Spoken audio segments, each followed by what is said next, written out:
Hero যদি হয়, হিরোকে হিরোর মতো দেখতে হতে হবে। হিরো যদি হয় তাহলে হিরোর মতো দেখতে সুন্দর হতে হবে।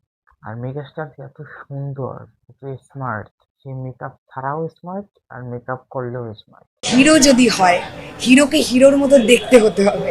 আর আমি সুন্দর দেখতে হিরোর ফ্যান, তো মেগাস্টারকে এত সুন্দর দেখতে, ওটা একটা কারণ মেগাস্টারের ফ্যান হওয়ার, যে ওনার যে সুদর্শন চেহারা, ওরে বাপরে কি সুন্দর দেখতে। মেকআপ অবস্থায় হোক, মেকআপ ছাড়া হোক, সিনেমার লুকে থাকুন, নর্মালি থাকুন, উনি অত্যন্ত সুন্দর দেখতে একজন মানুষ।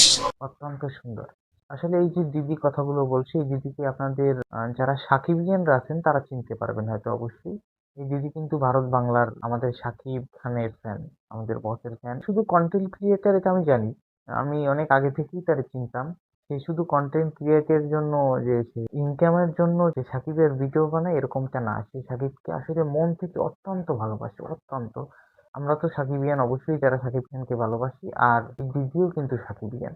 এই দিদি যদি বলেন যে সে আসলে ভিউ ব্যবসায়ী, না, এটা ভুল হবে। দিদি আসলে শাকিব খানকে ভালোবাসে, কন্টেন্ট ক্রিয়েট করে ঠিক আছে, ভিডিও করে ঠিক আছে, কিন্তু শাকিব খানকে ভালোবেসে ভিডিও করে।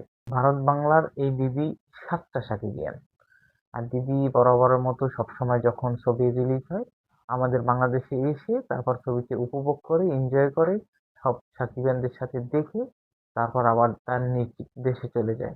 দিদিকে আসলে অসংখ্য ধন্যবাদ দিদি, আমাদের বস শাকিব খানের পাশে থাকার জন্য, সাকিবিয়ানদের পাশে থাকার জন্য।